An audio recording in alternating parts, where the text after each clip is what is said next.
عاجل. تقارير من جميع أنحاء البلاد تؤكد اختفاء جميع التدوينات والكتابات الرقمية والمطبوعة، النوتات الشخصية، المدونات، الوثائق الرسمية، وحتى النقوش التاريخية على جدران المعابد والمواقع الأثرية. ومحللون يؤكدون أن هذا الحدث قد يؤثر على حياتنا اليومية وطريقة توثيقنا للمعلومات. نرجو من الجميع توخي الحذر ومتابعة التحديثات القادمة.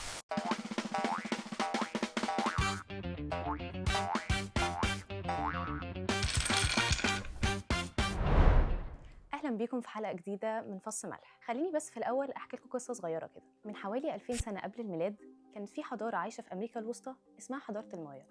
والمايا كانوا ناس اذكياء جدا لدرجه ان العلماء لحد دلوقتي بيحاولوا يفهموا تقويمهم.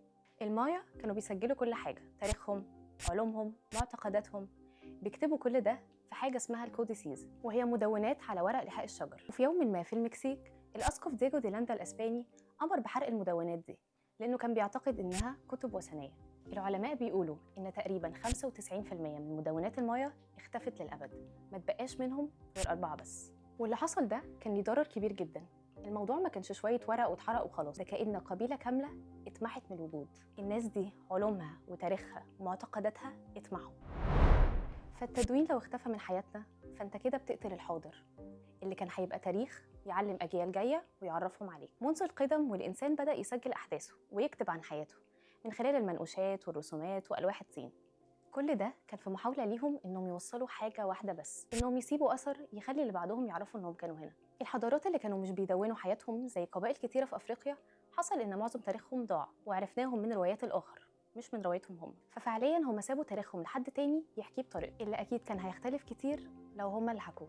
اليونسكو بتقول إن الذاكرة الوثائقية هي أساس الهوية الثقافية، وده معناه إن كتابة أي شيء من أول أقدم نقش على الحجر لحد مذكرات بنت بتكتب قبل ما تنام هو خط الدفاع الأخير ضد النسيان.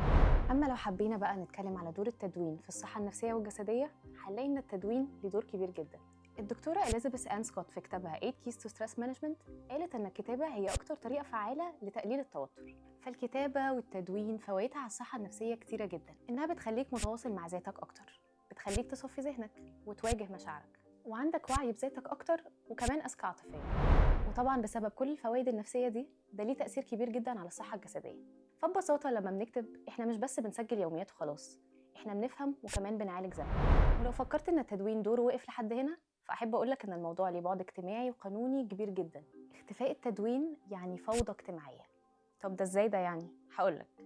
لما التدوين يختفي القوانين نفسها هتفقد قوتها، هتتحول من كلام موثوق وموثق لشيء شبه الرواية كده، هتتحول لقوانين شفوية كل حد يقدر يقولها بطريقته ويفسرها على مزاجه. وده يخلي إن القانون المنفذ مع الوقت ما هو إلا قانون محرف معتمد على أهواء ومصالح شخص أو مجموعة معينة. فالتدوين هو اللي بيحط حدود واضحة، مين ليه حق، واجباتك إيه بالظبط، وإيه اللي اتفقنا عليه. من غيرها العقود والعهود والاتفاقيات الدولية كلها هتبقى كلام بيتقال ويتنسي. ساعتها الفوضى مش هتبقى احتمال، دي هتبقى نتيجة طبيعية ينتج عنها مجتمع غير مستقر. أما لو اتكلمنا من ناحية العلم فالحضارات اللي سبقتنا لما كانوش وثقوا علمهم احنا كنا كل مرة هنبدأ من الصفر. يعني عندك مثلا الخوارزمي حب جدا علم الرياضيات وأعجب جدا بالنظام العشري الهندي اللي قرأه في الكتب، بعدها بدأ يضيف لها ويطوره وسجل كل اللي وصل له في كتبه، اللي بسببه بعد كده بقى عندنا عالم الرياضيات الكبير الخوارزمي اللي قدر يطور علوم التنجيم والملاحة في زمنه ووصل علم الأرقام العشرية الهندية والجبر لأوروبا، وده أدى لثورة علمية كبيرة قوي عندهم. بسببه قدرنا نأسس علم الحاسوب وأطلق عليه مؤسس علم الحاسوب وكمان أبو الجبر. فلو الخوارزمي ما كانش دون كل العلم ده كان هيبقى مفيش جبر بالشكل اللي بندرسه، مفيش علوم حساب نفهم بيها الفيزياء والاقتصاد، ومفيش برمجة اللي حياتنا قايمة عليها، اللي بالمناسبة كلمة algorithm جاية من اسمه، ولا GPS ولا AI ولا موبايل أصلا، لأن العمليات الحسابية اللي بتحصل في الموبايل ومبني عليها قواعده مش موجودة أصلا.